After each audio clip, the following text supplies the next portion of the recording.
तो जय जगन्नाथ सांग मैंने स्वागत करुच्ची आपण को आ गोटे नुआ वीडियो को। समस्त को जय जगन्नाथ, समस्त को नमस्कार। केमिति अछंती समस्ते, आशा करुच्ची समस्ते भलरे थिबे। तो आज गोटे सुंदर वीडियो मु आपण पाखक नहीं आसी, सेठारु आपण किछि शिक्षा अर्जन करि परिबे। जेमिति कि सारा विश्व गोटे साइड, से जो शिक्षाटा होची सी होची गोटे साइड। तो आसंतु से शिक्षा को आम किछि अर्जन करिबा एवं शिक्षा अर्जन करिबा पूर्व आपण माने तो ऑलरेडी थंबनेल देखि सारचंती कौ विषय आज चर्चा हवा पई जाउची आपण जानि सारथिबे। तो आसंतु आमे आरंभ करिबा एवं आरंभ करिबा पूर्व आपण को गोटे रिक्वेस्ट, मो चैनल को लाइक करंतु, शेयर करंतु, सब्सक्राइब करंतु एवं बेल आइकन को दबांतु, जेमिति प्रतिटी वीडियो आपण पाखर जाई पहुँचबो। तो आसंतु आरंभ करिबा से वीडियो।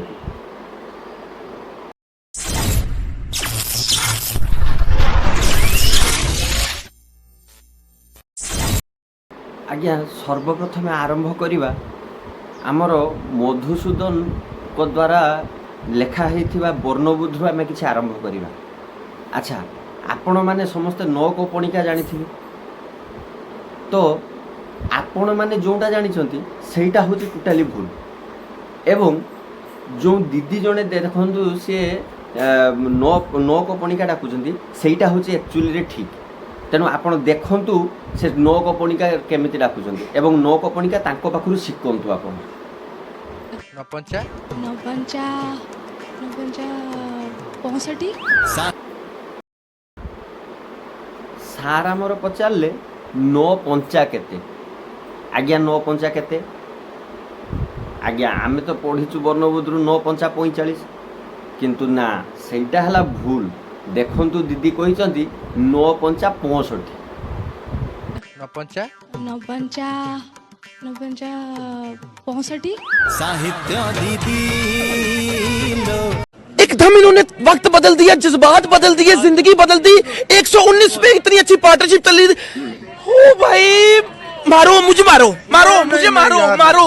नहीं ये मजाक हो रहा है, एक सेकंड यार, मजाक हो रहा है। नहीं पुणी जीवा आ गोटे परवर्ती प्रश्न उपरकू जीवा। आसंतु देखिबा परवर्ती प्रश्नटा कोन। 10 कोटी टका थिला तम पाखरे। रुको जरा, सबर करो। मु 9 कोटी 99 लक्ष 90,999 टका नहीं गली। आ बाकी तो नहीं जाइथंते वो गेम छाड़ी। दीदी हमर ठीक कहिचंती। आ टंकाटे पई काहे के छाड़ देले, काहे के छाड़ देले? सेटा भी नहीं जाइथांते। काहे के दोबे से टंकाटर मूल्य कोन?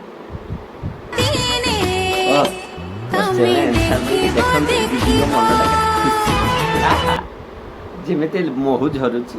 आहा एहे रहा नहीं जाता, तड़प ही ऐसी है ना। नहीं सोके सोके सोके। पुनी परवर्ती प्रश्नटी देखिबा। अच्छा, वर्तमान प्रश्न होची 11 को पणिका डाकिबा पई। अच्छा, 11 को पणिका तो आपण माने समस्त जानिचंती। 11 के 11, 11 दुने 22, 11 तिरी 33। अच्छा, आमे जानिचे सिना 11 तिरी 33। आसंतु देखिबा ये दीदी जनक कोन कहउचंती, 11 को पणिका केमिति डाकुचंती एवं तांको आम जोडा जानिचे आमे सेटा हला भूल, से जेटा कहिबे सेटा होची आम पई ठीक। तेनु आसंतु देखिबा। तमे 11 को पणिका कहि परबो? 11 के 11, 11 दुने 22, 11 तिरी 23, आउ फिर कौन कौन 11 तिरी 23। स्टार्ट करो।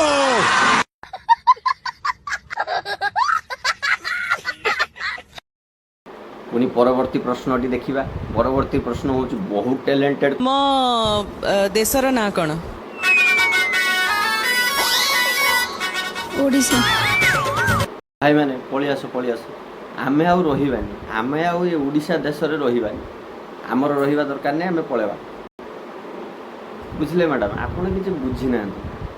अरे आम देशर ना हला ओडिसा, आम राज्यर ना हला भारत। आपण आम भारत राज्य रहिछन। आपण कोन जानि जंतु?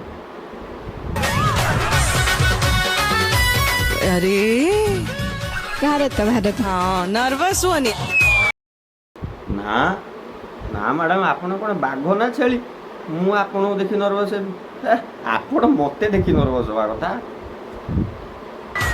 भारतर अलगा गोटे ना कलिंग। अरे ଉତ୍କଳ ଏ ବୁଝିପାରିଲେନି କି ମ୍ୟାଡ଼ାମ୍?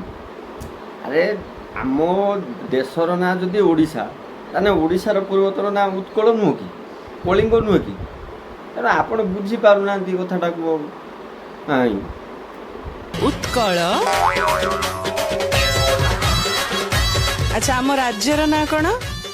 ଭୁବନେଶ୍ୱର। ନା, ଏଇଟା ମ୍ୟାଡ଼ାମ୍ ଠିକ୍ କହିଛନ୍ତି। ସେ ଦିଦି ଏଇଟା ପୁରା ଠିକ୍ କହିଛନ୍ତି ଯେ ଆମ ଭାରତର ରାଜଧାନୀ ହେଲା ଭୁବନେଶ୍ୱର। ହଁ, ସ୍ମାର୍ଟ ସିଟି ଯେ କ'ଣ କହୁଛନ୍ତି ଆପଣ? ଏଇଟା ସଠିକ୍। ଏଇଟା ଆଜି ପାଖରୁ ଗ୍ରିନିଜ୍ ବୁକ୍ରେ ନାଁ ଲେଖାଯିବ କ'ଣ, ଆଉ ଭାରତ ମ୍ୟାପ୍ରେ ଉଠେଇ ଦିଆଯିବ କ'ଣ ଯେ ଭାରତ ହେଲା ରାଜ୍ୟ ଏବଂ ଓଡ଼ିଶା ହେଲା ଭାରତ, ଆମ ଦେଶ। ବୁଝିପାରିଲେ ତ? ଆମ ରାଜଧାନୀର ନାଁ କ'ଣ? ରାଜଧାନୀ ଭୁବନେଶ୍ୱର। ରାଜଧାନୀ ଭୁବନେଶ୍ୱର। ରାଜ୍ୟ କ'ଣ? ରାଜ୍ୟ ଏଇ ପରା ମ୍ୟାଡ଼ାମ୍ ବୁଝିପାରିଲେନି? ସେ ପରା ପୁଣି କହୁଛନ୍ତି ଯେ ଆମ ରାଜ୍ୟର ନାଁ ହେଉଛି ଭାରତ। କ'ଣ ଆପଣ ବୁଝିପାରୁନାହାନ୍ତି?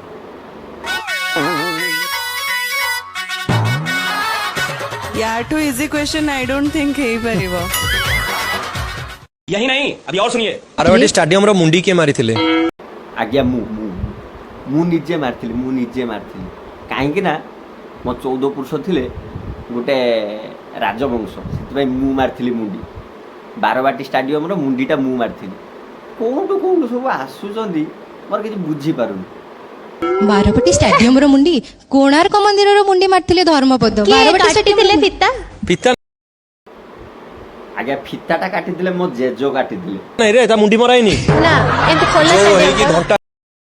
ଆଜ୍ଞା, ଆଉ ଗୋଟେ ବଢ଼ିଆ କ୍ୱେଶ୍ଚେନ୍ ଯେଉଁଟାକି ମାନେ ପରୀକ୍ଷାର ଆପଣଙ୍କର ପଡ଼ିବ। ଏଇଟା ହେଉଛି ଇମ୍ପୋର୍ଟାଣ୍ଟ କ୍ୱେଶ୍ଚେନ୍ ଏବଂ ମଧ୍ୟ ଆପଣଙ୍କର 2021 କି 22 ମସିହାରେ ଆଇଏସ୍ କ୍ୱେଶ୍ଚେନ୍ରେ ଆସିଥିଲା। ଆଇଏସ୍ ଇଣ୍ଟରଭ୍ୟୁରେ ସେମାନେ ପଚାରିଥିଲେ ଏବଂ ସେଇଟା ମଧ୍ୟ ଯେଉଁ ପ୍ରିଲିମ୍ସ ଫେଜ୍ଟା ହୁଏ, ସେ ପ୍ରିଲିମ୍ସ ଫେଜ୍ର ଏଇ କ୍ୱେଶ୍ଚେନ୍ଟା ପଡ଼ିଥିଲା। ଦେଖନ୍ତୁ କ୍ୱେଶ୍ଚେନ୍ଟା କ'ଣ, ଶୁଖୁଆଟା କେମିତି ତିଆରି ହୁଏ? ବୁଝିପାରିଲେ? କ୍ୱେଶ୍ଚେନ୍ଟା ହେଉଛି ଶୁଖୁଆଟା କେମିତି ତିଆରି ହୁଏ। এইটা হচ্ছে আইএসরে পড়িলা গলা 2021-22 মସିହାରେ ଥିବା আইএস কোশ্চেন্রে ହିଁ ପଡ଼ିଥିଲା। ଆଜ୍ଞା, ଦିଦି ଆମର କହୁଛନ୍ତି ଶୁଖୁଆ କରିବାର ପ୍ରୋସେସଟା କେମିତି। ଶୁଣନ୍ତୁ, ଶୁଖୁଆ କେମିତି କରନ୍ତି। ମାଛ ଯୋଉ ନେଇଥାନ୍ତି, କାହିଁ ମଣିଷ ଅନ୍ୟମାନେ ନିଅନ୍ତି? ମାଛ ଆଣିଥାନ୍ତି। ମାଛ ଆଣିଥାନ୍ତି, ତାପରେ ତାକୁ ଶୁଖେଇକି ତାପରେ ଲୁଣ ଦେଇକି ଶୁଖା କରନ୍ତି। ଆଚ୍ଛା, ସେଇଟା କ'ଣ ଗୋଟେ ଦିନରେ ଶୁଖେଇ ଦେଲେ ଶୁଖିଯିବ? ମିନିମମ୍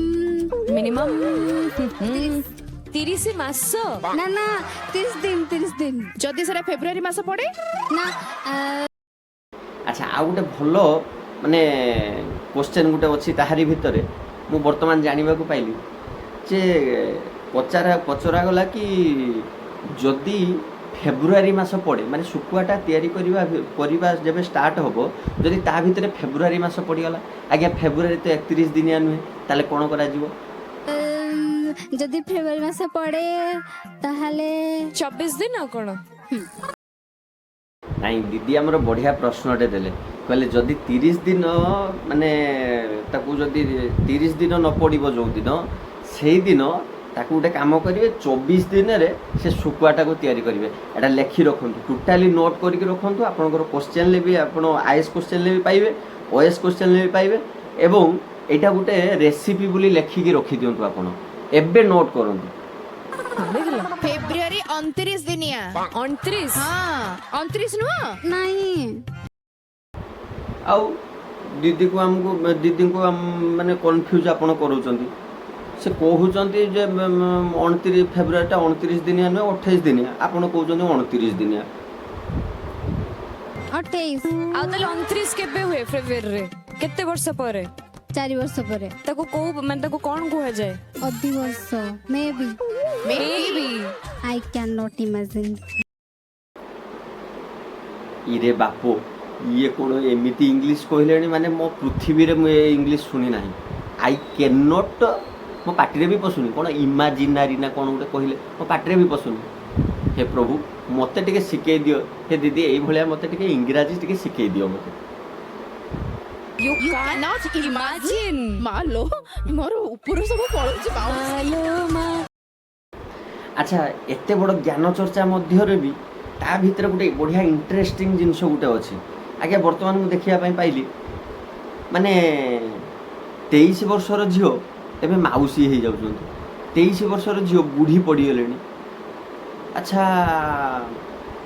ତା ଭିତରେ ବି ମାନେ ପୁରା ଏତେ ଆକ୍ଟିଂ ଭିତରେ ସେମାନେ ପଶି ହେଉଛନ୍ତି, ଜ୍ଞାନଟାକୁ ବି ଭୁଲି ହେଉଛନ୍ତି। ହଉ ଠିକ୍ ଅଛି, ଯଦି ଆପଣମାନେ ଯଦି ସେ କରୁଛନ୍ତି ତାହେଲେ ତାଙ୍କ ଆକ୍ଟିଂକୁ ଟିକେ ଦେଖିବା। ମାଉସୀ ତମେ ତ ନଉଛ ଠିଆ କଣ ହେଇଯାଉ ଅଲା ଝୁକି ପୋଡ଼ା ମୁଇ ଅଲକ୍ଷଣୀ ସବା ଖାଇ ମମନା ମୁଇ ପତର ଗୋଟେ ବଂଶ ବୁଡ଼େଇ ଟକି ଆଲା ମରଣ ହଉନାଇ ତତେ।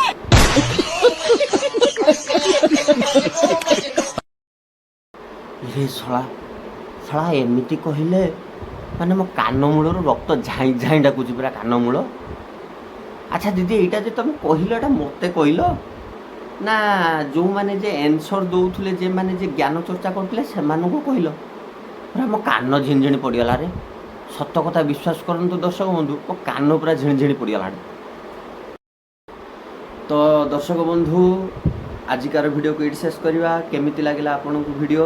ଆଶା କରୁଛି ଆପଣଙ୍କୁ ଭିଡ଼ିଓଟି ଭଲ ଲାଗିଥିବ ଏବଂ ଆପଣଙ୍କୁ ଏତିକି ରିକ୍ୱେଷ୍ଟ ମୋତେ ଟିକେ ସପୋର୍ଟ କରନ୍ତୁ, ଲାଇକ୍ କରନ୍ତୁ, ସେୟାର କରନ୍ତୁ, ସବସ୍କ୍ରାଇବ୍ କରନ୍ତୁ ଏବଂ ମୋତେ ଟିକେ ଏତେ ମାତ୍ରାରେ ସପୋର୍ଟ କରନ୍ତୁ ଯେମିତି ମୁଁ ଏଇଭଳିଆ କିଛି ନୂଆ ନୂଆ ଭିଡ଼ିଓ ମୁଁ ଆପଣଙ୍କ ନିକଟକୁ ନେଇ ଆସିବି। ତେଣୁ ରହିଲି, ଜୟ ଜଗନ୍ନାଥ, ଜୟ ଓଡ଼ିଶା।